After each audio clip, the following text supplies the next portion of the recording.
কেউ কি শুনতে পাচ্ছেন?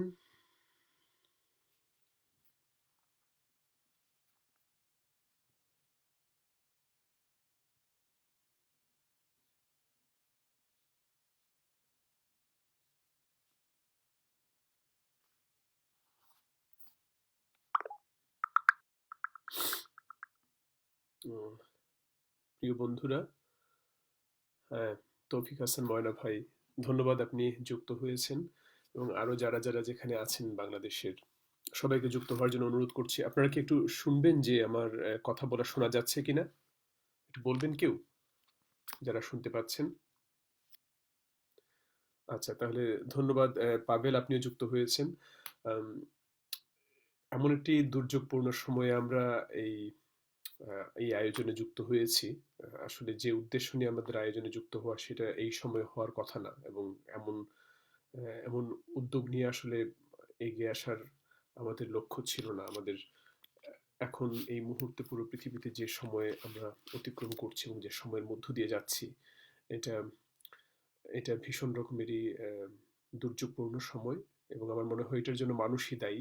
মানুষই আসলে সমস্ত কিছু এরকম একটি পরিস্থিতি তৈরি করেছেন বলেই আজকে নিরপরাধ, অসহায় এবং অনেক দরিদ্র মানুষকে, অনেক ভালনারেবল মানুষকে, অনেক অসুস্থ, বৃদ্ধ এবং নানা বয়সের মানুষেরই তাদেরকে জীবন দিতে হচ্ছে এই এই করোনা ভাইরাসের আক্রমণের কারণে। কারণ প্রকৃতির প্রতি যে নির্যাতন করা হয়েছে দীর্ঘদিন, এই দীর্ঘ নির্যাতনের কারণেই প্রকৃতি বোধহয় তার জবাব দিচ্ছে এখন। কিন্তু মানুষকে তো আর থেমে থাকলে চলবে না। মানুষ সমস্ত কিছুকে জয় করেছে, করে, এবং মানুষ নিশ্চয়ই এই বর্তমান বিপর্যয়কেও জয় করবে। এবং সেই জন্য আসলে যেটা বারবার সমস্ত পৃথিবীতে বলা হচ্ছে যে একজন মানুষ আরেকজন মানুষের কাছে না গিয়ে দূরে থেকে, যতটা সম্ভব দূরে থেকে 2 মিটার দূরত্ব, কোথাও বলা হচ্ছে 3 ফিট, কোথাও 6 ফিট, কিন্তু একটা দূরত্ব মেনটেন করে চলার জন্য বলা হচ্ছে, যাতে আক্রান্ত না হয়। কারণ এটা একটা স্পর্শযোগ্য, মানে স্পর্শের মাধ্যমে এই ভাইরাসটি সব জায়গায় ছড়াচ্ছে। সুতরাং এই স্পর্শ থেকে যতটা দূরে থাকা যায়, এবং পরিচিত অপরিচিত সবার মধ্যে এইটা যদি করা যায়, তবেই মনে হয় আমাদের অন্তত এই দুর্যোগ থেকে মানুষ কাটিয়ে উঠতে পারবে। আর পাশাপাশি তো আরো অনেক রকমেরই অনেকগুলো আম, আম, অনেকগুলো পথ্য দেওয়া হয়েছে, অনেকগুলো নির্দেশিকা আছে, সেগুলো অনুসরণ করা। কিন্তু আমরা এও জানি যে এরকম একটি অবস্থায় যাদেরকে ঘরে থাকতে বলা হচ্ছে এবং যারা ঘরে থাকতে হচ্ছে, এক রকমের বাধ্য হয়েই, এবং অনেকেই কাজ হারাচ্ছেন, কাজ হারিয়ে ফেলছেন, এবং অনেকে কাজ করতে পারছেন না। কারণ মানুষ বাইরে যাচ্ছে না, তাহলে কাজটা হবে কি করে? এবং কাজ যত কম হবে তত তো মানুষের অর্থ সঞ্চালনা হবে কম। মানুষের জীবনযাত্রায় অর্থ একটা গুরুত্বপূর্ণ জায়গা জুড়ে আছে। সুতরাং এখান থেকে বেরিয়ে আসার জন্য মানুষ যারা ঘরে থাকতে হচ্ছে, অনেক দরিদ্র, শ্রমজীবী, কৃষিজীবী, অনেক যারা দিন আনেন দিন খান দিন মজুরদেরকে ঘরে থাকতে হচ্ছে। অনেক শিল্পীকেও ঘরে থাকতে হচ্ছে। অনেক শিল্পী প্রতিদিন কাজ করে তারা অর্থ আয় করেন, উপার্জন করেন, এবং করে তারপরে দিন যাপন করেন। এটা পৃথিবীর সব জায়গাতেই। গতকালকে দেখলাম আম, আমেরিকাতে 52 লাখ লোক গত সপ্তাহে, এক সপ্তাহে 5.2 মিলিয়ন মানুষ কাজ হারিয়েছেন, চাকরি হারিয়েছেন। এখন এটা ভীষণই অশনি সংকেত পুরো পৃথিবীতেই, কারণ সারা পৃথিবীতেই তো আসলে অর্থ সঞ্চালনা হচ্ছে না। এরকম একটি অবস্থায় বাংলাদেশের পরিপ্রেক্ষিতে আম, সরকারি এবং বেসরকারি বিভিন্ন উদ্যোগ, ব্যক্তি উদ্যোগের মাধ্যমে আমরা অনেকেই অনেক সহযোগিতা হাত বাড়িয়ে দিয়েছেন, আমরা দিয়েছি। কিন্তু তারও বাইরে আমার মনে হয় যে আরেকটু হাত বাড়িয়ে দেওয়ার জন্যই খেপা একটি থিয়েটার পত্রিকা তার আয়োজন করেছেন।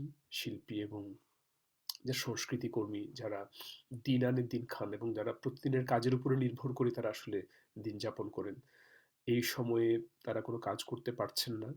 নানাভাবে তারা ছোট ছোট কাজের সাথে যুক্ত, কিন্তু কাজ করতে পারছেন না বিধায় তারা নানাভাবে এই এই বিপর্যয়ের মধ্যে পড়েছেন। এখন আমাদের সবারই সহযোগিতা করা প্রয়োজন। সেই সহযোগিতা করার উদ্দেশ্য নিয়েই আসলে খ্যাপা এই আয়োজনগুলো করে যাচ্ছে। একই সাথে আমাদের সতর্কতা এবং সাবধানতা অবলম্বন করার জন্য সবাইকে আহ্বান করার জন্য আসলে খ্যাপা এই আয়োজন করে যাচ্ছে। খ্যাপাকে ধন্যবাদ আমাকে যুক্ত করার জন্য। এবং আমরা যারা এখানে যারা যুক্ত হচ্ছেন, যারা শুনতে পাচ্ছেন, সবার কাছে আহ্বান যে আমরা যদি কম বেশি সবাই যার যার জায়গা থেকে সহযোগিতা করি। আমি দেখেছি আমাদের ফেসবুকে তো প্রতিদিনই দেখছি এবং প্রতি মুহূর্তে দেখছি যে বিভিন্ন আয়োজন হচ্ছে, ব্যক্তি উদ্যোগে হচ্ছে এবং বিভিন্ন মাধ্যমে হচ্ছে। আমরা আবার দেখছি যে ত্রাণ চুরিও হচ্ছে। তো এই রকমের একটি বিপর্যয়ের মধ্যে এমন ঘটনা ঘটবে, এটা বাংলাদেশের ক্ষেত্রে আসলে ভাবাই যায়।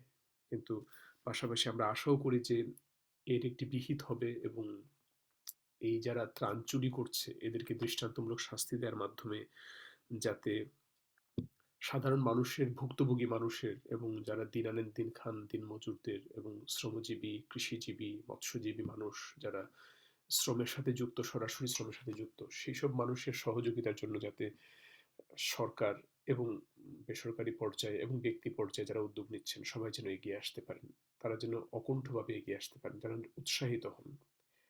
তো এই জন্য আসলে যারা যারা এখানে যুক্ত হয়েছেন, শামীম সাগর, আপনি শামীম ভাই আপনি আছেন, জেনে ভালো লাগছে। আমার থিয়েটারের ভাবনা আমি অবশ্যই আপনাদের সাথে শেয়ার করব। রিমা দাস, শুভ নববর্ষ। সামিউন জাহান দোলা, দোলা আছেন, ধন্যবাদ। নববর্ষ, শুভ নববর্ষ। মুস্তফা এম গোলাম, বিশ্ববিদ্যালয়ের শিক্ষক, আমার বন্ধু, সহকর্মী। আম, হ্যাঁ, অনেকদিন পরে আপনাকে দেখছি এবং আপনিও যুক্ত হয়েছেন।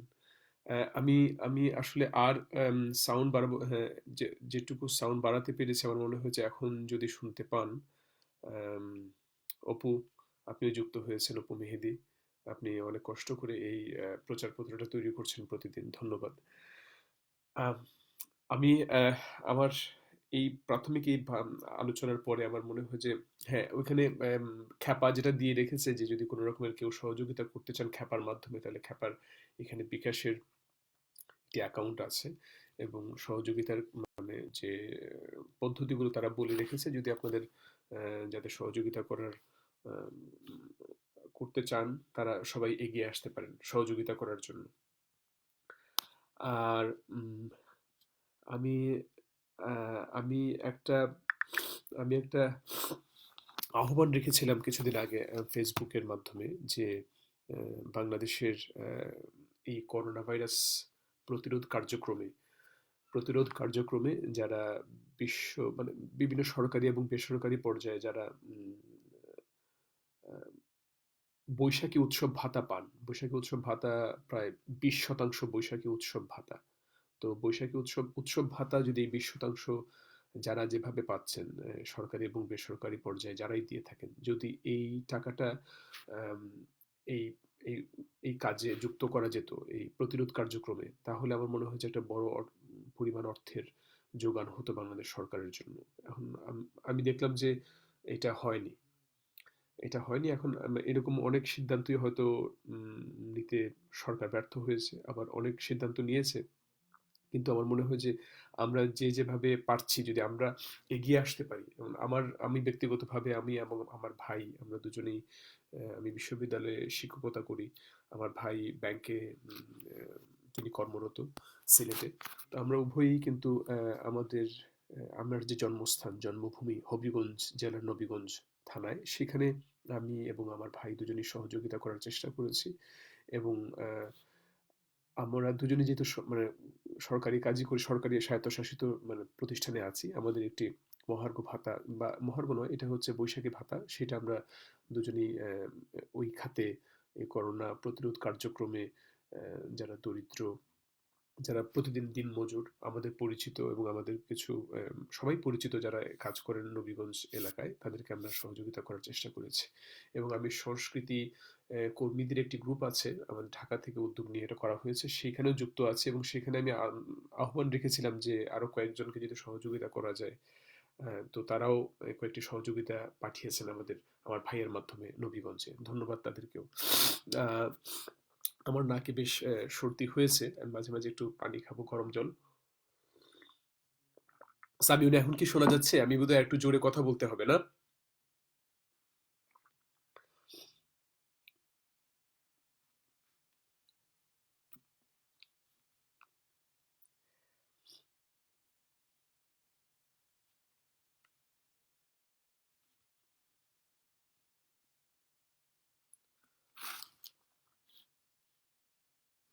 এখন এখন কি আমি প্রজেকশন বাড়িয়েছি, এখন কি শোনা যাচ্ছে?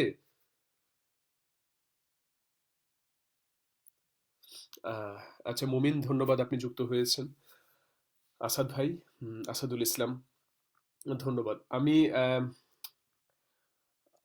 আমার থিয়েটার ভাবনা, আমি কয়েকদিন আগে ইউনেস্কোর একটি আয়োজন, বি ক্রিয়েটিভ আয়োজনে, একটি আয়োজনে আমি যুক্ত হয়েছিলাম এবং তারা আহ্বান করেছিলেন আমার থিয়েটার ভাবনা, আমার থিয়েটার চিন্তা তাদের মাধ্যমে সবার সাথে শেয়ার করার জন্য। আমি করেছিলাম একটি ভিডিও বার্তার মাধ্যমে। আমি দেখেছি এখানে প্রায় কয়েক হাজার মানুষ সেটা দেখেছেন।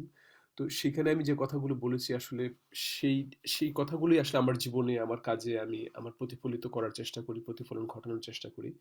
এবং আমি মনে করি থিয়েটার শুধু মঞ্চেই করা হয় না, থিয়েটার শুধু একটি গৃহতেই হয় না, থিয়েটার তার বাইরেও হয়। থিয়েটার জীবনে, থিয়েটার সর্বক্ষেত্রেই সম্ভব এবং করা হয়। এবং থিয়েটার, আমরা যদি রাজনীতি, রাষ্ট্র এবং ধর্ম, সমাজ, সংস্কৃতিকে বুঝি এবং আলিঙ্গন করি এবং সেখানে যদি আমরা তার মুখোমুখি দাঁড়াই, আমরা এই সময়ের মুখোমুখি দাঁড়াতে চাই, তাহলে আমার মনে হয় যে থিয়েটার একটি অন্যতম মাধ্যম। এবং যারা এখানে যুক্ত হয়েছেন তারা কম বেশি সবাই সবাই এই এই কাজের সাথেই, এই চিন্তার সাথে যুক্ত। এবং আমি জানি যে সবাই এই চিন্তাটাকেই আলিঙ্গন করেন এবং বিভিন্নভাবে করেন। যদি আপনাদের কোনো আমার কাছে কোনো প্রশ্ন, কোনো জানার, কোনো কিছু আমাদের শেয়ার করার থাকে, আমি অবশ্যই সেটা সানন্দে আপনাদের সাথে যুক্ত হতে চাই এবং কথা বলতে চাই।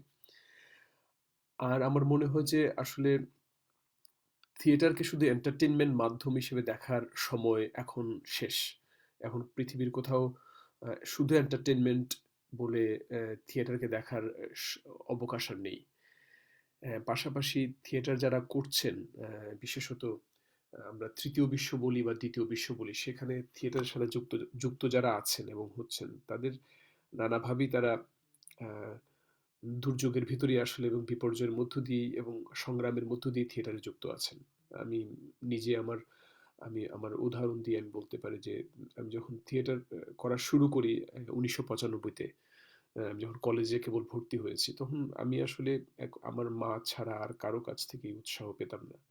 এবং সেখানে থিয়েটারকে একেবারেই একটি হাসির খোরাক, বছরের একবার করা বা দুইবার করা, স্বাধীনতা দিবসে, বিজয় দিবসে, আম, এই আর 21শে ফেব্রুয়ারিতে, ভাষা দিবসে থিয়েটার করা। আর এর বাইরে থিয়েটার করার কোনো আমাদের, এবং যে থিয়েটারে আমরা করব সেই থিয়েটারে হচ্ছে হাসি থাকতে হবে, কমেডি থাকতে হবে। সেই জায়গা থেকে থিয়েটার এখন 2020, এই 25 বছরে, এই 25 বছরে থিয়েটারের সাথে ঐকান্তিকভাবে এবং নিয়মিত যুক্ত থেকে আমি আমার উপলব্ধি, থিয়েটার এটি এটি একটি বিষয় করেছেন, একটি বিশাল ক্ষেত্র তৈরি করেছে। এবং থিয়েটার যে জায়গাতে আমাদেরকে নিয়ে গেছে এবং যে প্রশ্নের মুখোমুখি দাঁড় করিয়েছে, সেইটা আমার মনে হয় যে নির্দিষ্ট কিছু মানুষের বাইরেও নিয়ে যাওয়া দরকার। আমার মনে হয় আমরা এখনো বাংলাদেশের যদি পরিপ্রেক্ষিতে বলি, তাহলে দেখি যে বাংলাদেশের শিল্পকলা একাডেমি, মহিলা সমিতি সহ আরো কিছু কিছু জায়গায়, এবং ধরুন বিভিন্ন জেলা শহরের কিছু মিলনায়তনে, এর ভিতরেই আমরা থিয়েটারকে, নগর কেন্দ্রিক যারা থিয়েটার করছে তারা এর ভিতরে আবদ্ধ করে রেখেছি। এর বাইরে যে আরো বিশাল জায়গাটি আছে, নানা কারণেই পথনাটক যখন থেকেই তার উদ্দেশ্য থেকে সরে আসলো, এবং পথনাটক এখন আসলে হচ্ছেই না বলতে গেলে। স্বৈরাচার বিরোধী আন্দোলনের পরে পথনাটক যেভাবে আগে পথনাটক যেভাবে চর্চিত হতো, ব্যাপৃত ছিল, সেটা কিন্তু এখন আর নেই যেভাবে বিস্তৃত ছিল। আমার মনে হয় আহ, আমরা জনসম্পৃক্ত নই। আহ, খুব কিছু এলিট মধ্যবিত্ত শ্রেণীর সাথে আমরা থিয়েটার নিয়ে যুক্ত হচ্ছি 100 টাকা, 200, 300, 500 টাকার টিকিটের মাধ্যমে। কিন্তু তার বাইরে আমার থিয়েটার নিয়ে আমি দেখি না আমরা যুক্ত। তো আমার মনে হয় যে আরো বেশি, আরো ম্যাস পিপলের কাছে, আরো গণমানুষের করে তোলার জন্য নাটককে আহ, খুব জরুরি। এবং সেখানে সরকারি প্রণোদনা পাওয়া যাবে না, এটা নিশ্চিত। এবং যা পাওয়া যাবে সেটা হচ্ছে সরকারের গুণকীর্তন করতে হবে। তার বাইরে এসে বেসরকারি উদ্যোগে কেউ কেউ করছেন, বিভিন্ন নাট্যদল করছেন, এবং তার বাইরে কিছু এজেন্ডা ভিত্তিক কাজও হচ্ছে এনজিওর মাধ্যমে। কিন্তু এইসবের বাইরে আমাদের স্বপ্ন, আমাদের সংগ্রাম, আমাদের থিয়েটারের আরো আরো নতুন কোনো ভাবনা, বা থিয়েটার আসলে জীবনের জন্য আদৌ কোনো প্রয়োজন আছে কিনা, বা বাংলাদেশের থিয়েটার আদৌ প্রয়োজন আছে কিনা, সেই সব চিন্তা থেকে আমার মনে হয় কাজের অবকাশ আছে। সুযোগ আছে। সেই কাজগুলো আমরা করতে চাই এবং যদি করতে পারি তাহলে আমার মনে হয় যে আমরা আমরা নতুন কোনো দিগন্তের সূচনা করতে পারবো।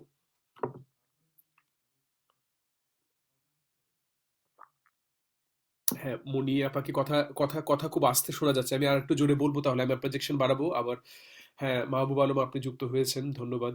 মনি পাহাড়ি, মনি আপা, মনি আপারা কিছু অসাধারণ কাজ করছেন। সেটা মনি পাহাড়ি এবং আশিক সুমন, তারা প্রায় কয়েকদিন পরে পরে প্রতি সন্ধ্যায় তারা তাদের বাসায়, তাদের ড্রয়িং রুমের বাসায় আমি ছিলাম রাঙামাটিতে গিয়ে, ওইখানে বসে তারা লাইভ করছেন এবং সেখান থেকে যে এই লাইভের মাধ্যমে দেশে বিদেশে বিভিন্ন বন্ধুরা যেভাবে তাদেরকে আর্থিকভাবে সহযোগিতা করছেন, সেই সহযোগিতা কিন্তু তারা আম, রাঙামাটি সদর এবং সদরের পাশে আরো কিছু উম, থানা সদরে, থানায়, গ্রামে তারা যারা দিনমজুর শ্রমিক, তাদের কাছে বেশ কিছু সহযোগিতা, আর্থিক এবং খাবারের সহযোগিতা পৌঁছে দিচ্ছেন।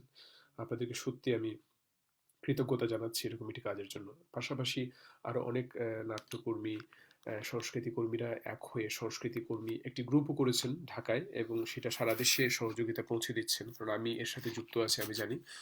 হায়দার ভাই, নিত্রা আপা সহ এখানে আমাদের পাভেলও যুক্ত আছেন, দোলা যুক্ত আছেন এবং আরো অনেকেই, অনেক নাট্য বন্ধুরা যুক্ত আছেন এবং সবার সহযোগিতায় আসলে। এবং হবিগঞ্জ থেকে আছেন অনিরুদ্ধ কুমার ধর, শান্তনু, রুমা মোদক, সিলেট থেকে সিলেটের বন্ধু যারা রজত কান্তি গুপ্ত এবং অন্যরা, তারাও যুক্ত আছেন। মৌলভীবাজার থেকে কমলগঞ্জ, যে সেখানে আমাদের মণিপুরি থিয়েটার, জ্যোতি সিনহা, শুভাশিস সিনহা, তারা যুক্ত আছেন। চিটাগাং থেকে অনেক বন্ধুরা যুক্ত আছেন। তো আমি তৌফিকুল ইসলাম ময়না ভাইরা গ্রাম থিয়েটারের উদ্যোগে এবং তাদের স্থানীয়, তাদের যে বগুড়া থিয়েটার, সেই বগুড়া থিয়েটারের উদ্যোগেও তারা বগুড়াতে বেশ কিছু কাজ করছেন। তো আমরা আসলে যে যেখানে পারছি সবাই কাজ করার চেষ্টা করছি। আমি নিজে একটি, আমার ছোট ভাই যুক্ত আছে, সেটা হলো রিলেশনস টু পিপল, সেটা হবিগঞ্জের নবীগঞ্জে। সেখানেও ওরাও কাজ করছে, ওরাও প্রায় 400 পরিবারকে কয়েকদিনের খাবার দেওয়ার চেষ্টা করেছে বিভিন্ন জায়গা থেকে অর্থ উত্তোলন করে। তো এখন কি আওয়াজ শোনা যাচ্ছে?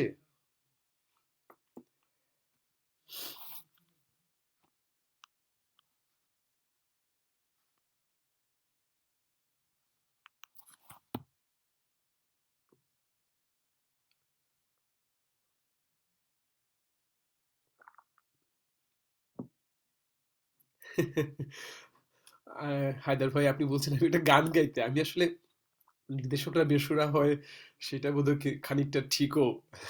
আমি আমি গানে আমার অত্যন্ত আমি দুর্বল। সেটা আমি যখন জামিল স্যারের সাথে আমার একটা অভিজ্ঞতা শেয়ার করতে পারি। জামিল স্যারের সাথে আমি কাজ করেছি বেশ কিছু নাটকে, আমি তার ছাত্র সরাসরি। তো আমি বেহুলার ভাসান যে নাটকটি হয়েছে স্যারের নির্দেশনায়, তো সেখানে আমি ৩টি চরিত্রে অভিনয় করেছিলাম। এটা পালা রীতিতে পরিবেশিত নাটক। সেখানে আমি ৩টি চরিত্রে অভিনয় করেছিলাম। তো ওখানে আমি আসলে, আমাকে ১ম এ রহমত আলী স্যার বলতেন, আমার গানের শিক্ষক তিনি। তিনি বলতেন যে আমি অসুর। যখন আমি বিভাগে ভর্তি হই ১৯৯৮-৯৯ সালে ঢাকা বিশ্ববিদ্যালয়ের থিয়েটার অ্যান্ড পারফরম্যান্স স্টাডিজ বিভাগে, তো তিনি বলতেন আমি অসুর। ক্লাস করতে একসময় নাকি আমি বেসুর হয়েছি এবং যখন মাস্টার্সে এসে বেহুলার ভাষার নাটকে অভিনয় করলাম, তখন আমাকে বললেন তিনি আমি সুরের পথে হাঁটছি। তো অসুর থেকে বেসুর হয়ে তারপর সুরের পথে হাঁটছি। তো যেহেতু হায়দার ভাই বললেন, আসলে আমি গানে একেবারেই পারদর্শী নই। তবুও আমি বলতে পারি যে আমি একটি গান আমার খুবই প্রিয়, বেহুলার ভাসানের, সেই গানটি আমি শেয়ার করতে পারি। কিন্তু যদিও আমার যদি গানে কোনোভাবে আমার গানের গলা না, আমি আসলে গান গেয়ে কাউকে, যারা এখানে গান গাইতে পারেন তাদেরকে আমি বিব্রত করতে চাই না। কিন্তু আমি যে গান গিয়েছিলাম সেটা আপনাদেরকে শুনিয়ে ২ লাইন বা ৪ লাইন শোনাতে পারি। আতশি বেহুলার ভেলা ভাসি যায় জলে, আতশি বেহুলার ভেলা ভাসি যায় জলে, আহারে দুইও বাঁকো সারি বেউলা চলি যায়, জীবনের দুইও শিক্ষা প্রাণে গাঁথি লয় গো, আতশি বেহুলার ভেলা ভাসি যায় জলে, আতশি বেহুলার ভেলা ভাসি যায় জলে। এই গানটা বেহুলা প্রতিটি বাঁক অতিক্রম করে, ৭টি বাঁক তার জীবনের সে অতিক্রম করে। বেহুলার ভাষার নাটকে প্রায় ৮টি পাণ্ডুলিপি থেকে নিয়ে বেহুলার ভাষার নাটকের পাণ্ডুলিপিটি তৈরি হয়েছিল। সৈয়দ জামিল আহমেদ এটি প্রথম নির্দেশনা দিয়েছিলেন ২০০৪ সালে ঢাকা বিশ্ববিদ্যালয়ের নাট্যকলা বিভাগের মাস্টার্সের শিক্ষার্থীদের সাথে। পরবর্তীতে ২০০৬ সালে আবার এটি তিনি পুনরায় পুনঃসৃজন করেন। সেখানে আমি অভিনয় করেছিলাম এবং আমি তখন মাস্টার্সের শিক্ষার্থী ছিলাম। আমরা এই নাটকটি ন্যাশনাল স্কুল অফ ড্রামায় এটি পরিবেশন করার জন্য গিয়েছিলাম। পরবর্তীতে আবার ২০০৯ সালে তিনি আবার এটি পুনঃসৃজন করেন এবং তখন আমি তার সহযোগী নির্দেশক হিসেবে কাজ করেছি এবং তখন ওই সময়ের যারা মাস্টার্সের শিক্ষার্থী তারা এটাতে অভিনয় করেছিল এবং তারা আবার এই নাটকটি নিয়ে south Asian women theatre festival দিল্লিতে পারফরমেন্স করেছিল। আমি নানাভাবে এর সাথে যুক্ত আছি। তো এই গান যখন যখন আমরা রিহার্সেল করি তখন একটি খুব অভিজ্ঞতা হচ্ছে যে গানের রিহার্সেলের সময় আমরা প্রায় গানটা লিখতে লিখতে গানটা হচ্ছে ফ্লোরে লেখা হয়েছিল এবং বেশ কিছু সংলাপ গান এগুলো আমরা করতে করতে তৈরি করেছিলাম, মানে ইম্প্রোভাইজেশনের মাধ্যমে এবং রিহার্সেলের মাধ্যমে। তো এটার মাধ্যমে আমি যখন করলাম তখন আমরা কিন্তু অনেক আমরা কেঁদেছি এবং আমরা মানে আমাদের চোখের জল আটকে রাখতে পারিনি যখন প্রথম গানটা তৈরি হয়। এবং শেষ দৃশ্যের যে গানটির যে বিলাপের ধরন এবং বিলাপ সেটা কিন্তু আমাদেরকে ভিন্ন নানাভাবে আমাদের রাতে ঘুমাতে পারতাম না আমরা। তো সেসব স্মৃতি এখন আসলে এই গান গাওয়ার সূত্র ধরে আমি আমার মনে মানে স্মৃতিতে থেকে ভেসে আসছে। সামিউন জাহান দোলা লিখেছেন, আপনার বুকে সাহস ফিরে আসলো আপনার আমার গান শুনে। ধন্যবাদ। হ্যাঁ, আমার আসলে গানের গলা তো মানে আমি কখনোই আপনার থেকে একটু নিম্ন স্তরের। আমি তো কোনো স্তরেরই নই। আমি হচ্ছে যে গান শিখতে চেষ্টা করেছিলাম, পরে এটা ছেড়ে দিয়েছি। আহ, আমি আব্দুল মমিন জানতে চেয়েছেন আমি নির্দেশক হিসেবে আমাকে কিছু বলার জন্য নির্দেশক প্রস্তুতি নিয়ে যদি কিছু বলতাম, এক্ষেত্রে মহাজনের নাও নাটকটি প্রসঙ্গক্রমে আসতে পারে। আমার তো আসলে আমি নির্দেশক হিসেবে রূপা হাসান লিখেছেন মহাজনের নাও নাটকের রিহার্সেল কালীন সেই দিনগুলো খুব মনে পড়ে। হ্যাঁ, রূপা তো অসাধারণ একজন শিল্পী, গান গান করেন এবং রূপার গান আমাকে বিশেষ করে যে রূপার ওই গানটা যে গানটি হচ্ছে যে রাখো কি বা মারো, আহ, আহ, রাখো কি বা মারো, আমি মনে করতে পারছি না পুরো লাইনটা। রূপা অনেক কিছুর ভিতরে আছি। তো রূপা আরেকটি হচ্ছে রূপার উল্লেখযোগ্য পারফরমেন্স রূপা হাসান করেন মহাজনের নাও নাটকে। আপনারা যারা দেখেছেন তারা জানেন রূপা হাসান এবং লিঠু মণ্ডল তারা দুজনের যে বয়াতির যে বাউল কবি গান যেটা হচ্ছে বিচার গান হিসেবে আমরা দেখি এবং মালজোড়া গান হিসেবে আমরা জানি। তো সেটা হচ্ছে যে দুজনে যখন লড়াই করে তর্ক বিতর্ক হয়, তো সেইটা নিয়ে তো আমরা নানাভাবে এখন এইরকমেরই কবি গান এবং বিচার গান বা মাছজোড়া গান বাংলাদেশে আদৌ এখন টিকে থাকবে কিনা বা আদৌ ভবিষ্যতে আমরা দেখতে পাবো কিনা বা আমরা এই অভিজ্ঞতা থেকে বঞ্চিত হবে কিনা আমাদের ভবিষ্যৎ প্রজন্ম, সেটা আমার কাছে অনেক প্রশ্নের প্রশ্ন রেখে যায়। কারণ আমাকে ভাবায়, কারণ সর্বশেষ আহ, বয়াতির বয়াতিকে যেভাবে জেলে নিয়ে যাওয়া হলো যে অভিযোগ দিয়ে, সেই জায়গার পরে আসলে বাংলাদেশে কবি গান কেউ যে কবি গানের যে বৈচিত্র্য, মালজোড়া গানের বা বিচার গানের যে বৈচিত্র্য সেটা আদৌ থাকবে কিনা, সেটা নিয়ে আমি আসলেই চিন্তিত এবং আমরা সবাই চিন্তিত একইভাবে। আমার আব্দুল মুমিন আপনার প্রশ্নের উত্তরে আহ, আহ, আমার প্রশ্নের উত্তরে হচ্ছে আমি নির্দেশক হিসেবে আসলে আমি আমার কাজের সূত্রের জায়গা থেকে বলতে পারি আমি আসলে নির্দেশনার কাজটা গভীরভাবে উপলব্ধি করেছি এবং শিখেছি সৈয়দ জামিল আহমেদ, ইসরাফিল শাহিন এদের কাছ থেকে। কারণ দুজনে আমার সরাসরি শিক্ষক এবং দুজনের অধীনে দুজনের ছাত্র থাকাকালীন সময় আমি অনেকগুলো কাজে তাদের অভিনেতা ছিলাম এবং পরবর্তীতে যখন আমি বিভাগে শিক্ষক হিসেবে দায়িত্ব পালন করেছি তখনও তাদের কাজে তাদের সহযোগী হিসেবে আমি কাজ করেছি এবং তখন প্রত্যক্ষভাবে তাদের পরামর্শ তাদের দিক নির্দেশনা পেয়েছি। সেটা আসলে আমাকে নানাভাবে উপকৃত করেছে এবং নানাভাবে সমৃদ্ধ করেছে। মহাজনের নাও নাটকটি করার সময় বা তার আগে আমি যখন বিভাজন করেছিলাম হবিগঞ্জে মহাজনের নাও সুবচন নাট্য সংসদের সাথে, তখন আমি আহ, আমি আমি আসলে যে ফর্মটি আমার মাথায় ছিল সেটা হচ্ছে যে সৈয়দ জামিল আহমেদের বেহুলার ভাসান,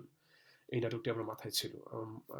এটার কারণে এটা থেকেই আমি আসলে আরো নতুন কিছু ভাবনা, নতুন কোনো ভাবনা এবং আমার দেখা ভাবনা, আমি যে ভাটি উজান ভাটির একটি মিলনস্থল নবীগঞ্জ, সেখানে বড় হয়েছি। সেইটার ভাবনাগুলোই আসলে আমাকে আমাকে নানাভাবে প্রভাবিত করেছে। আমাকে নানাভাবে আলোড়িত করেছে এবং সেই আলোড়নের জায়গা থেকে, প্রভাব করার জায়গা থেকেই আমি আসলে মহাজনের নাও বা বিভাজন নাটক প্রয়োগ করেছি আমার নির্দেশনার প্রয়োগে।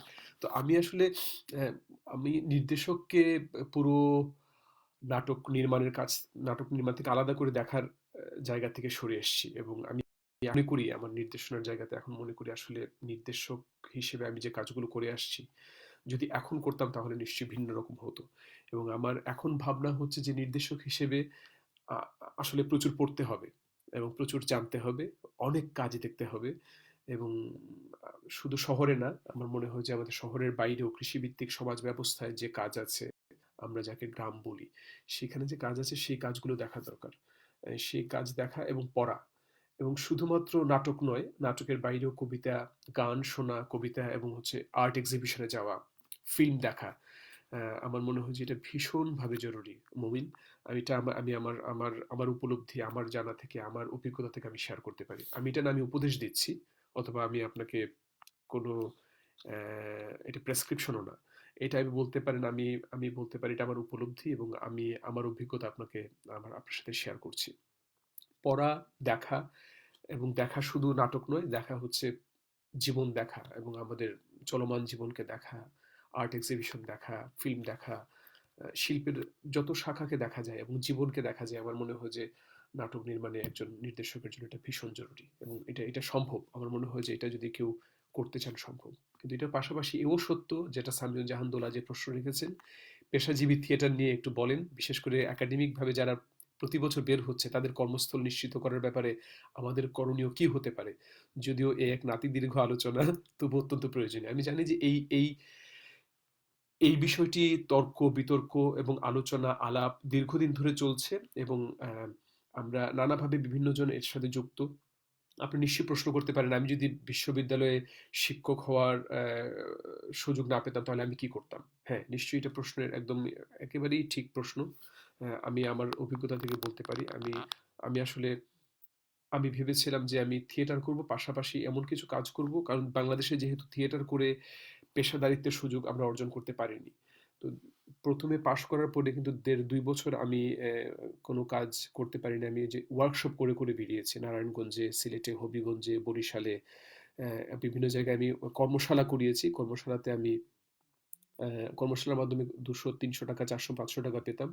সেইটাই জমিয়ে জমিয়ে আমি ঘর ভাড়া দিয়েছি, বাসা ভাড়া, যে একটা সাবলেট নিয়ে থাকতাম।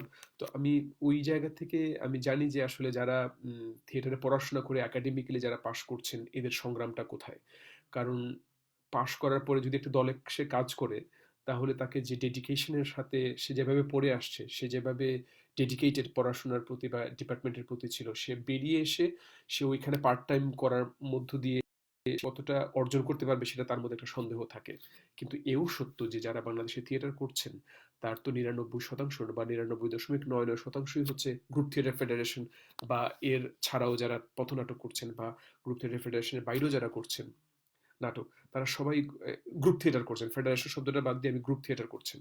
সুতরাং এই গ্রুপ থিয়েটার করছেন যারা, তারা তো একাডেমিক্যালি এই বিষয়টা নিয়ে পড়াশোনা করেননি, কিন্তু তারাই তো বাংলাদেশের থিয়েটারের জন্ম, থিয়েটারকে লালন পালন করা, এবং এদেরই আন্দোলনের একটি ফসল হিসেবে আমরা বিশ্ববিদ্যালয়ে থিয়েটারকে দেখি। কিন্তু তাদেরও সুযোগ খুব কম আসছে বাংলাদেশে থিয়েটারকে পেশাদারিত্বের সুযোগ করে দেয়া। কিন্তু আপনি যদি বলেন যে বাংলাদেশে সেই সুযোগ নেই, কোথায় আছে? আসলে ইউরোপেও কিন্তু আমি যে বিভাগে পড়ছি, ঢাকা ইউনিভার্সিটি অফ লন্ডনের গোল্ডস্মিথসে, যেখানে আমি পিএইচডি করছি, সেইখানেও আমি শিক্ষকদের সাথে কথা বলি, আমি বিভিন্ন শিক্ষার্থীর সাথে কথা বলি, তারাও জানে না তারা কি করবে, তারা কিন্তু নিশ্চিত নয়। এবং আপনি শুনলে অবাক হবেন যে যারা এখান থেকে আহ, এইসব বিশ্ববিদ্যালয়ে যারা থিয়েটারে, মিউজিকে, ডান্সে যারা পড়তে আসে, তারা কিন্তু লোন পেতে অনেক সমস্যা হয়, ব্যাংক লোন। কারণ বিশ্ববিদ্যালয়ে পড়ার সময়, যখন ইন্টারমিডিয়েট পাশ করার পরে, এ লেভেলসের পরে একটা স্টুডেন্ট যখন বিশ্ববিদ্যালয়ে পড়তে যায়, তখন সে সরকারি যে লোনটা পাওয়ার কথা, ব্যাংকের মাধ্যমে যে লোনটা পাওয়ার কথা, সরকার নয়, ব্যাংকের মাধ্যমে যে লোনটা পাওয়ার কথা, তার স্টাডি লোন বা স্টুডেন্ট লোন, সেইটা কিন্তু আপনার যারা শিল্পকলার বিভিন্ন শাখায় পড়তে আসে তাদের ক্ষেত্রে কিন্তু বেশ কঠিন হয়ে দাঁড়ায়। এবং সেটা লন্ডনের মতো সিটিতে বা বার্মিংহাম সিটি বা ম্যানচেস্টার সিটি, এই কয়েকটা বড় বড় শহর ছাড়া বাকি ইংল্যান্ডের বিভিন্ন শহরে কিন্তু থিয়েটার নিয়ে পড়তে যাওয়ার আগ্রহ ভীষণ কম। থিয়েটার নয়, শিল্পকলার থিয়েটার, মিউজিক, পারফর্মিং আর্টস বা ফিল্ম বা ডান্স ইত্যাদি নিয়ে পড়তে যাওয়ার আগ্রহ কম, কারণ তারা জানেন যে পাশ করার পরে কাজের ক্ষেত্র বা পেশাদারিত্বের ভিত্তিতে কাজের ক্ষেত্র অত্যন্ত কম, এবং যারা কাজ করতে পারেন তারা নানাভাবে ভার্সেটাইল হতে হয়, এবং তারা শুধুমাত্র থিয়েটার বলে যে নাটক চার দেয়ালের মধ্যে সীমাবদ্ধ একটি নাটক বা কাজ সেটাকে তারা দেখেন না। তারা নানাভাবে এখন এক্সপেরিমেন্ট করে theatre, live media, performing arts, dance, music, ছবি আঁকা সবকিছুকে তারা যুক্ত করে এখন তারা, যেমন একজন থিয়েটারের স্টুডেন্ট এখন যে ক্ষেত্রে তিনি ফান্ডের জন্য অ্যাপ্লাই করেন, তিনি সোশ্যাল প্রমোটিং এর জন্য করেন, বা তরুণদের সাথে কাজ করবেন বলে তারা ফান্ডিং এর জন্য করেন। সুতরাং এখন শুধুমাত্র থিয়েটার শুধু যে নাটক করা তা নয়, নাটকের বাইরেও জীবন, সমাজ, পলিটিক্স সবকিছুতে ইনভলভ হয়ে থিয়েটার করা, সেটাকে তারা অধিক গুরুত্ব দেন, এবং এইভাবেই এই দেশে এখন একাডেমিকরা কাজ করছেন পড়াশোনার পরে। আমাদের বাংলাদেশে এটা নিয়ে এখন পর্যন্ত কোনো সুনির্দিষ্ট রূপরেখা বা কোনো আমাদের চিন্তা, কোনো ভাবনা এখন পর্যন্ত আমরা দেখতে পাই না। কিন্তু একসময় আমি বলেছি বারবার বিভিন্ন আমার আলোচনায়, লেখায় বা আমি ইন্টারভিউতে বলতাম যে জাতীয় নাট্যদল চাই। হ্যাঁ, জাতীয় নাট্যদল একটা ক্ষেত্র হতে পারে, বিকেএসপি যেমন বাংলাদেশে। বিকেএসপির মাধ্যমে অনেক তরুণরা এসে খেলাধুলার প্র্যাকটিস করতে পারেন এবং তারা কাজ করতে পারেন, কিন্তু জাতীয় নাট্যদলের মাধ্যমে একটা বড় সমাধান হবে সেটা আমি আসলে আশা করি না। আমার মনে হয় যে সরকারের এগিয়ে আসা প্রয়োজন। এই দেশও সরকার মাত্র 30% বা 20% কিন্তু আর্টস কাউন্সিল ইংল্যান্ড সহযোগিতা করে বিভিন্ন নাট্যদলকে, কিন্তু আম, কিন্তু বাকিটা কিন্তু হচ্ছে তারা ট্রাস্টিদের কাছ থেকে পেয়ে থাকেন। তো বাংলাদেশে একসময় ছিল 1947-এর আগে, দেশভাগের আগে, যারা জমিদার, যারা বিত্তশালী, যারা অনেক জমির মালিক, তারা হচ্ছে এরকম প্যাট্রোনাইজ করতেন বিভিন্ন কীর্তনের দল, গানের দল, পালা গানের দলকে। এখন নানাভাবে সেটা কর্পোরেটদের হাতে চলে গেছে, কিন্তু কর্পোরেটদের হাতে গেলেও, আপনি কর্পোরেটের কাছ থেকে নিলেও আমি মনে করি যে আপনার শিল্পকর্মের প্রয়োজনে আপনি কিন্তু সাবসিডি হোক বা অনুদান হোক বা কর্পোরেটদের কাছ থেকে বিজ্ঞাপনের মাধ্যমে হোক, আপনার কিন্তু টাকা পেতে হবে, এবং টাকা পেয়ে কিন্তু আপনাকে কাজটা করতে হবে। এটা দলের ক্ষেত্রে, কিন্তু একজন ব্যক্তি অভিনেতার ক্ষেত্রে নাটক করে শুধু থিয়েটার করে বেঁচে থাকা অত্যন্ত কঠিন। এটা এখন বাংলাদেশের সীমারেখার মধ্যে শুধু কথাটা বললে চলবে না, সারা পৃথিবীতেই এটা এখন কঠিন। শিল্পকলার যে কোনো শাখাকে নিয়ে কাজ করে মানে বেঁচে থাকা অত্যন্ত কঠিন। বাংলাদেশের থিয়েটার রেপার্টরি বা ফ্রিল্যান্সিং কাজের স্কোপ কতটা জানতে চেয়েছেন চৈতি। কাজের স্কোপ আছে, কিন্তু আপনি যদি বলেন যে পেশাদারিত্বের ভিত্তিতে করে জীবনযাপন করবেন, সেটা খুব খুব কঠিন চৈতি। সেটা আমি আমি আমার আমি তো আমি আমরা সবাই সেটা বুঝতে পারি। অনেক প্রযোজনায় দেখা যায় নাট্যকার বর্তমান থাকা অবস্থায়ও অনেক নির্দেশক সেই নাট্যকারের স্ক্রিপ্ট নিয়ে কাজ করতে গিয়ে নাট্যকারের মূল কনসেপ্ট থেকে বের হয়ে যান। সুযোগ থাকলে নাট্যকারের সাথে অনেক নির্দেশক আলাপ আলোচনা করেন না। সেই ব্যাপারে আপনার দৃষ্টিভঙ্গি জানতে চাই। মুশতাক আহমেদ একজন নাট্যকার, তরুণ নাট্যকার। তিনি সিলেটে থিয়েটার বাংলার সাথে যুক্ত এবং প্রতিষ্ঠাতা বলা যায়, এবং তিনি অনেক কাজ করেছেন, অনেক লিখেছেন। তার লেখা নাটক মঞ্চে হয়েছে, বিশ্ববিদ্যালয়ের বেশ কয়েকটা জায়গাতে হয়েছে। মুশতাক, আপনার এই প্রশ্নের একেবারেই যৌক্তিক। যিনি যদি কেউ এরকম কাজ করে থাকেন, তাহলে আমি মনে করি যে অবশ্যই সেই নাট্যকারের সাথে কথা বলা উচিত। কিন্তু একটা কথা আবার ঠিক, যে নাট্যকারের পাণ্ডুলিপি যদি প্রকাশিত হয়, সেই ক্ষেত্রে কিন্তু নির্দেশের একটি স্বাধীনতা থাকে, এবং নির্দেশক সেই স্বাধীনতাটা তিনি নিয়েই থাকেন। সেটা যেমন সত্য, আবার পাশাপাশি এটাও প্রয়োজন যে একজন নাট্যকার তিনি জীবিত আছেন, তার সাথে কথা বলার যদি সুযোগ থাকে, তাহলে নিশ্চয়ই কথা বলার প্রয়োজন, এবং বললে পরে আরো বেশি কাজটাই আসলে সমৃদ্ধ হবে। যে নাটকটা নির্মাণ হচ্ছে, যে নাট্যকারের নাটক মঞ্চে আসছে, সেই নাটকটাই আসলে আরো সমৃদ্ধ হবে যদি এরকম ভাবে নাট্যকার, জীবিত নাট্যকার, এবং যার সাথে কথা বলা যায়, যার সাথে যোগাযোগ করা যায়, এবং যাকে আমন্ত্রণ করা যায় ফ্লোরে, রিহার্সেল ফ্লোরে, তাহলে কেন নয়, অবশ্যই করা যায়, এবং অবশ্যই মনে করি যেটা করা প্রয়োজন। কিন্তু এখন বলেন যে ইংল্যান্ডে সারা কেন নাটক লিখছেন, আর বাংলাদেশে সেই নাটকটি হচ্ছে। সেই নাটকটি করার সময় যদি সারা কেনকে কি কেউ আমন্ত্রণ করবেন বা করা সম্ভব কিনা, সেটা বোধহয় সম্ভাবনা কম। কিন্তু অন্তত যদি ইমেইলেও যোগাযোগ করা যায়, বা এখন যেহেতু ইলেকট্রনিক মিডিয়ার সময় আমরা আছি, আমরা নিশ্চয়ই যোগাযোগ করতে পারি, করে তার কাছ থেকে তার অভিমত নিতে পারি। ধন্যবাদ মোশতাক।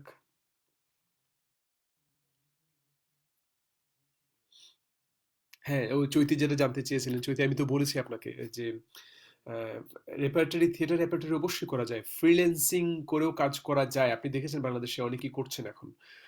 আপনি তো অনেকগুলো বাংলা থিয়েটার শুরু করেছিলেন এরকম কাজ করা, তারপরে তার পরবর্তী সময়ে অনেক ছোট ছোট এরকম থিয়েটার রেপার্টরি তৈরি হয়েছে, কিন্তু যে অর্থে রেপার্টরি, সেই অর্থে কিন্তু রেপার্টরি বাংলাদেশে হয়নি। রেপার্টরি কিন্তু হলো যে যিনি রেপার্টরি করবেন তিনি দলের সদস্যদেরকে পেশার ভিত্তিতে তিনি, রেপার্টরি মানেই কিন্তু পেশা। আমি যে কদিন রিহার্সেল করব, রিহার্সেলের একটা টাইম ফ্রেম থাকবে, এবং প্রদর্শনীর একটা টাইম ফ্রেম থাকবে, এবং টাইম ফ্রেমের সাথে সাথে আমার হচ্ছে কাজের সমস্ত সুনির্দিষ্ট রূপরেখা থাকবে, এবং আমি কত টাকা সেখান থেকে আমি সম্মানী পাবো। আমার রিহার্সেলের জন্য একরকম সম্মানী, এবং প্রদর্শনীর জন্য একরকম সম্মানী, এবং নির্দিষ্ট এক নাগার এতগুলো প্রদর্শনী পরে যখন মাসে মাসে প্রদর্শনী বা আমন্ত্রিত প্রদর্শনী বা বিভিন্ন দেশে গিয়ে প্রদর্শনী, তখন কিন্তু অন্যভাবে সম্মানী হয়। সুতরাং ওইখানে অনেকগুলো সেকশন আছে, সেগুলো আমরা আসলে কোনোটাই মেনটেন করতে পারি না বাংলাদেশে। কিন্তু ফ্রিল্যান্সিং এর সুযোগ আছে বাংলাদেশে, কিন্তু আমার মনে হয় যে ক্ষেত্রটা কম, এবং সেখানে ফ্রিল্যান্স করার কারণে অনেক দলের সাথে, অনেক দলের অভিনেতাদের দলীয় কোন্দলও তৈরি হয়েছে, দলের মধ্যে অনেকেরই সৌহার্দ্য সম্প্রীতির নষ্ট হয়েছে, এবং নতুন নতুন দলও তৈরি হয়েছে। এটাও ঠিক, কারণ দলের কাজ করতে গিয়ে একটি নির্দিষ্ট নাট্য দলে আপনি অভিনেতা, সেখানে অভিনয় করছেন একটি নাটকে, একই দিনে আপনার আপনার রেপার্টরি শো পড়লো, বা ফ্রিল্যান্সিং অন্য কোথাও করছেন, সেটার প্রদর্শনী একই তারিখে পড়লো, তখন থেকে ক্ল্যাশগুলো তৈরি হয়, এবং হয়েছে, আমরা দেখেছি ইতিমধ্যে অনেকগুলো নাটকের, নতুন নতুন নাটকের দল তৈরি হয়েছে এইসবের উপর ভিত্তি করে। সাথে সাথে আরো অন্যান্য মতাদর্শের বিষয় থাকে, যেখান থেকে একসাথে দল দীর্ঘদিন করা যায় না, করেন না, অনেকে করতে পারেন না, আবার একসাথে দীর্ঘদিন করেও যাচ্ছেন, এটাও ঠিক। আপনি যুক্ত হয়েছেন, ধন্যবাদ। তন্ময় সোহেল, মহাজনের নামের অভিনেতা, আমার প্রিয় একটা ছেলে অভিনেতা। ধন্যবাদ।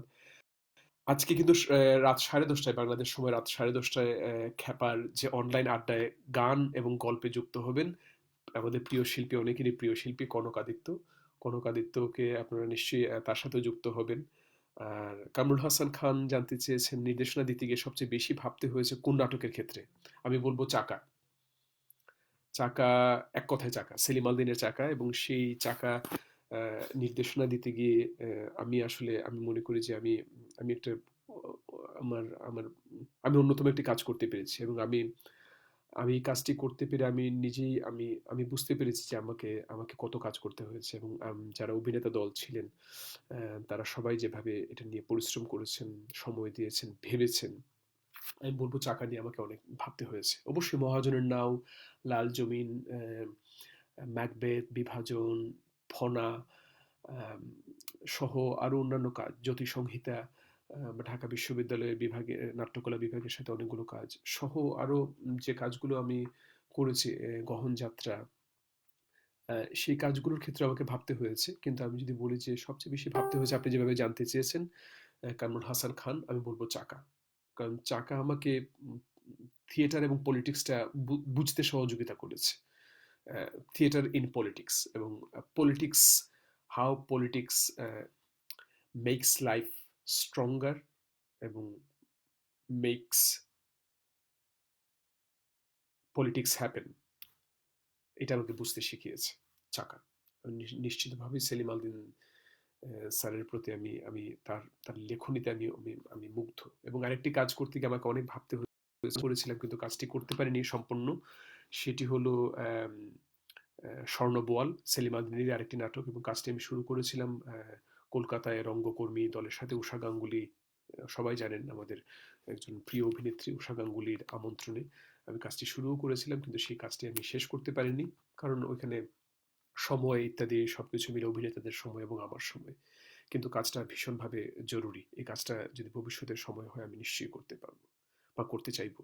মাহবুব আলম, আপনি বলেছেন ধর্মান্ধতা এবং সংস্কৃতির যে ফারাক, তার আলোকে যদি এটা আপনার কাজের মধ্যেই আছে। আপনি সর্বশেষ যে সর্বসাম্প্রতিক যে নাটকটি লিখেছেন, সেই নাটকের যদি প্রসঙ্গে নিয়ে আলোচনা করি, তাহলেই বলবো যে আপনি স্পষ্টভাবে দেখিয়েছেন যে কথাটি আপনি বলতে চেয়েছেন আপনার নাটকের মাধ্যমে সেই কথাটা কিন্তু আমরা ভীষণভাবে উপলব্ধি করি।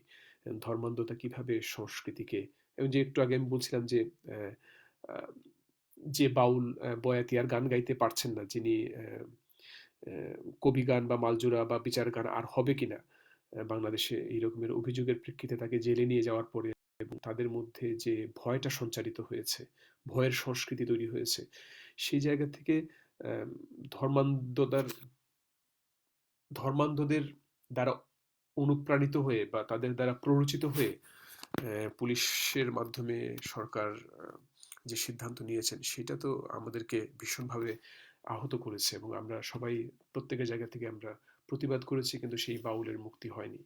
কিন্তু ধর্মান্ধ যারা, তারা যেভাবে ধর্মান্ধতার কথা এবং বিদ্বেষের কথা অন্য ধর্মের প্রতি, আহ, অন্য সংস্কৃতির প্রতি, এদের প্রতি যেভাবে তারা বিদ্বেষ ছড়িয়ে যাচ্ছে, সেখান থেকে কিন্তু তাদের কোনো শাস্তি হচ্ছে না। কিন্তু একজন একজন সংস্কৃতি কর্মী বা একজন শিল্পী বা একজন গায়ক যদি কোনো প্রশ্ন উত্থাপন করেন তার সংস্কৃতি কর্মের মাধ্যমে, তাহলে তাকে বরং জেলে যেতে হচ্ছে। এটা তো আমরা দেখতেই পাচ্ছি। সুতরাং ওইখানে আমরা ভীষণভাবে ওইটাতে আমরা আটকে আছি, এবং ওইটা আমাদেরকে জাতীয় জীবনে, আমাদের দৈনন্দিন জীবনে ভীষণভাবে আমাদেরকে পীড়া দেবে এবং দিয়েও যাচ্ছে। সেটা সেটা আসলে আমাদেরকে ভবিষ্যৎ নির্মাণ করবে কেমন করে, ভবিষ্যৎ বাংলাদেশ কি হতে যাচ্ছে, সেটা কিন্তু আমরা এখান থেকে বুঝতে পারি। মাহবুব আলম, শামীম আক্তার মুক্তা, আপনি লিখেছেন আপনার নতুন কোনো কাজ কি দেখতে পাবো? হ্যাঁ, আমি একটা কাজ করছি। সেটা হলো আমি এখন পিএইচডি করছি যে বিষয়টি নিয়ে, সেটা হলো সেটার টপিকটা যদি একটু বলি, performing the nation, identity, violence and the quest for plurality in Bangladesh. তো বাংলাদেশে আমাদের পরিচয় নিয়ে যে সহিংসতা, যে সংঘর্ষ, যে বিতর্ক, তার থেকে বেরিয়ে এসে একটি প্লুরাল সোসাইটি, একটা বহুত্ববাদী সমাজ সংস্কৃতি আমরা অর্জন করতে পারি কিনা বাংলাদেশে, সেইটা হচ্ছে আমি এখন পড়াশোনা করছি, এবং তার ভিত্তিতে আমি একটি নাটক নির্দেশনা দিতে হবে আমাকে, আমার প্র্যাকটিসের অংশ হিসেবে। যেহেতু আমার পিএইচডি শুধু লিখিত নয়, আমার একটা প্র্যাকটিস অ্যাজ রিসার্চ, তো আমি একটি নাটক নির্মাণ করব। সেই নাটকটি এই বছরেই আমার করার ইচ্ছা, নভেম্বরে। এখন আমি আমার সুপারভাইজার সাথে কথা বলেছি, যদি সব আমি অবশ্যই করতে চাই। আমার যারা ইংল্যান্ডে যারা বসবাস করছেন, প্রবাসী অভিনেতা, যাদের মধ্যে অনেকেই বাংলাদেশে অভিনয় করে এসছেন, থিয়েটারে যুক্ত ছিলেন, এখন এখানে তারা বসবাস করছেন অনেকদিন ধরেই, এই দেশেরই নাগরিক এখন। তাদের সাথে কাজ করার জন্য আমি একাধিক সেশনে বসেছিও, কিন্তু এখন এই করোনার কারণে আমাদের কাজ আর এগোচ্ছে না। যদি এটা অনেকদিন ধরে এইভাবে অচল অবস্থা চলতে থাকে, তাহলে আমি বাংলাদেশ এবং ইংল্যান্ডের অভিনেতাদেরকে দিয়ে 2 মিনিট 3 মিনিট আমি ভিডিও করে, সবগুলো আমি কোলাজ করে আমার কাজটা তৈরি করব। বা আরো বেশ কিছু ভাবে আমি কাজটা তৈরি করব আমি ইলেকট্রনিক মিডিয়ার মাধ্যমে। তো সেদিন আমি নিশ্চয়ই একদিন 1 মাস আগে সবাইকে জানাবো, আমি ফেসবুকে লাইভের মাধ্যমে সবাইকে আমি এই নাটকটি প্রদর্শনী দেখাবো। বন্ধু, তুমি জানতে চেয়েছেন তাহলে বাংলাদেশের থিয়েটার কি কখনো ইন্ডাস্ট্রি হয়ে দাঁড়াবে না? সেই ভবিষ্যতের কথা আসলে আমি জানি না। এটা আদৌ সম্ভব হবে কিনা বা কবে হবে, সেটা আমার আমার জানা নেই। আমি সেই উত্তর আসলে আমার কাছে নেই। কিন্তু সেটার জন্য যে রাষ্ট্র, যে শিক্ষা ব্যবস্থা, যে সংস্কৃতি, যে পরিবেশ থাকা প্রয়োজন, সেটা আমরা এখন অর্জন করতে পারিনি।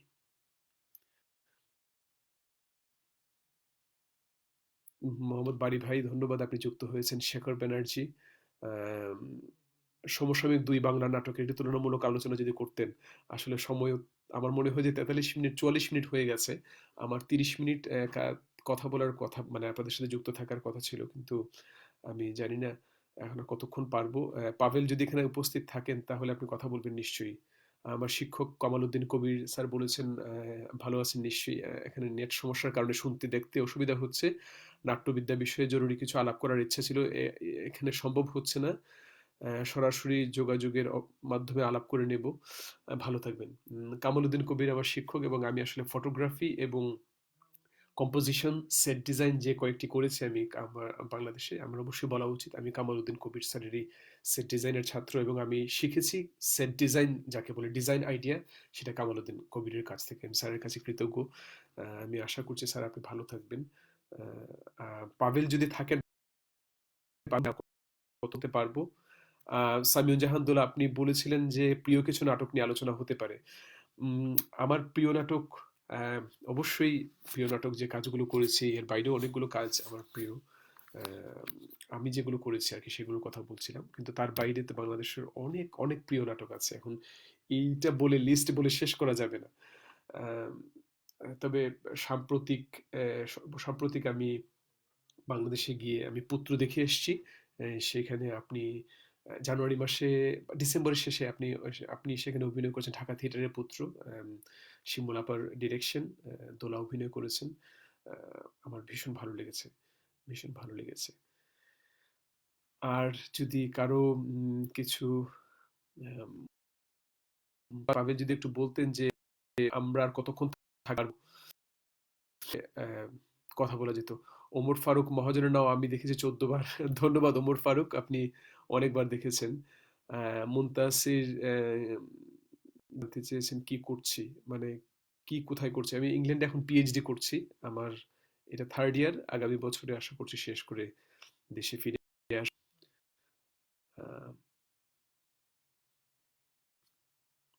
আহ, সবাইকে আবারও আহ্বান করছি, খ্যাপার এই যে আয়োজন, সেই আয়োজনে সবাই যুক্ত হয়েছেন এবং সবার যদি সুযোগ থাকে, যাদের যাদের যেভাবে সামর্থ্য, আপনারা খ্যাপাকে সহযোগিতা করবেন করোনা ভাইরাসের মানে এই আক্রমণে, এই রকমের কালে, এই রকমের সময়ে, যাতে সাধারণ মানুষকে বা জীবিত দিনমজুর সহ আমাদের বন্ধুরা যারা সংস্কৃতি কর্মে যুক্ত, কিন্তু দিন আনেন মানে প্রতিদিনের কাজ করে প্রতিদিন তারা চলেন, সেই রকমের সহযোগিতা করার জন্য আপনারা আপনারা সহযোগিতা করবেন খ্যাপাকে। আপনাদের সেই সহযোগিতা আমরা প্রত্যাশা করছি। এই সময়ে যারা এই থিয়েটারের নেতৃত্ব দিচ্ছেন তাদের অনেকের মধ্যেই সরকারের সুনজরে আসার একটা প্রবণতা দেখা যাচ্ছে। এতে করে থিয়েটার চর্চার প্রভাব পড়বে কিনা, আপনি এই বিষয়ে কিভাবে দেখেন? তন্ময় সুহেল: হ্যাঁ, এটা তো অবশ্যই আপনি সত্যি কথাই বলেছেন যে থিয়েটার চর্চা শুধু নয়, যারা এই সংস্কৃতি কর্মে যুক্ত আছেন তারা নানাভাবেই, আম, তারা তারা বলতে তাদের একটা একটা অংশ নেতৃত্বে থেকে তারা চাচ্ছেন যে সরকারের সুনজরে আসতে, আপনি যেভাবে বলেছেন সত্যি। এবং সেটা আসার কারণে আহ, আমাদের থিয়েটার কোনো প্রশ্ন রাখছে না। আমাদের থিয়েটার খুব কম থিয়েটার আপনি দেখবেন যে বর্তমান ব্যবস্থার প্রতি, বর্তমান আহ, সমস্যা চিহ্নিত করে একটা বিষয় নিয়ে প্রশ্ন করা, সেটা করছে না। এবং আমরা অনেকটাই সমস্যাটাকে পাশে রেখে আমরা থিয়েটার করছি, সমস্যাটাকে জিইয়ে রেখে আমরা থিয়েটার করছি। তো এখানে পাওলো ফ্রেরের একটা কথা আমি বলবো। পাওলো ফ্রেরে একজন ব্রাজিলিয়ান শিক্ষক এবং দার্শনিক। তিনি একটা কথা বলেছিলেন যে শিক্ষা আসলে দুইভাবে কার্যকর হয়। একটা হলো ব্যাংকিং প্রসেস, মানে সঞ্চয়কারী শিক্ষা। আর একটা হলো প্রবলেম পজিং এডুকেশন, সেটা হলো সমস্যা চিহ্নয়নকারী শিক্ষা। তো আমরা আমরা দেখি যে আমাদের এখানে ব্যাংকিং প্রসেসের এডুকেশনও হচ্ছে আমাদের শিক্ষা ব্যবস্থায়, এবং আমরা সংস্কৃতি চর্চার ক্ষেত্রেও তাই। আমরা সমস্যা চিহ্নিত করে, আমরা যে একটি শিক্ষার ক্ষেত্রে আমাদের সমস্যা চিহ্নিত করে আমরা শিখি না, এবং একই সাথে আমরা থিয়েটারের ক্ষেত্রেও দেখি যে সমস্যা চিহ্নিত করে আমরা কোনো নাটক নির্মাণ করি না। খুব কম, খুব কম নাটক আমরা দেখি যে সমস্যা চিহ্নিত করে এই সমস্যাটাকে নিয়ে ভাবা, এই সমস্যাটাকে নিয়ে ভাবতে দেয়া দর্শককে, অভিনেতাকে, এবং এই সমস্যার মুখোমুখি দাঁড়ানো একটা একটা চিন্তা নিয়ে, সেইটা আমরা খুব কম দেখি। সুতরাং আমি মনে করি আপনি যেটা বলেছেন সেটার অনেকটাই সত্যি। তো সবাইকে আমি বলব না, আমি বলব যে একটা একটা একটা অংশই এরকম আছেন যারা আম, ক্ষমতার কাছাকাছি থাকতে চান কারণ তাদের অনেক দুর্বলতা আছে। আম, মুশতাক, আপনাকে ধন্যবাদ। আর আর যদি কেউ কেউ শেয়ার, তাহলে একটু বলতে পারি। আর আহ, আহ, আপনারা যারা সেলিম আল দীনের স্বর্ণবল নাটকটি পড়েছেন, বা যদি আপনারা পড়ে থাকেন, তাহলে আপনারা এখানে একটা সংলাপ আমাকে আসলে ভীষণভাবে ভাবায়, যেটা হলো যে বাপধন জগতে হার জিত বলে কিছু নাই, বাপধন জগতে হার জিত বলে কিছু নাই, সাধন থাকলে হারও লাগে না, জিতও না। তো এই হার জিতের বাইরে যে পৃথিবী, সেই পৃথিবী আসলে যে বাউলরা যে পৃথিবী দেখেন, সুফিরা যে পৃথিবী দেখেন, এই বাউল সাধকরা যে পৃথিবী দেখেন, মানুষরা যে পৃথিবী দেখে এবং মানবিকতার যে পৃথিবী, সেই পৃথিবীই হলো সেলিম আল দীন স্বর্ণবল নাটকের মধ্য দিয়ে তিনি বলে গেছেন। এবং এই চিন্তাটাই অসাধারণ চিন্তা। এই চিন্তাই অসাধারণ চিন্তা এবং সেই চিন্তা আমাকে নানাভাবে ভাবায়। আমরা কি আসলে হার জিতের বাইরে, প্রতিযোগিতার বাইরে কোনোভাবেই অবস্থান করছি শিল্পী, সংস্কৃতি কর্মীরা, নাকি প্রতিযোগিতা নিয়ে অবস্থান করছি? আমরা হার জিতের নেশায় মত্ত কিনা সবাই?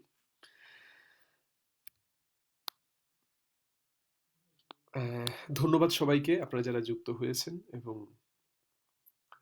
আমি ম্যাকবেথ নাটকের একটি সংলাপ দিয়ে আমার এই আলোচনা শেষ করব।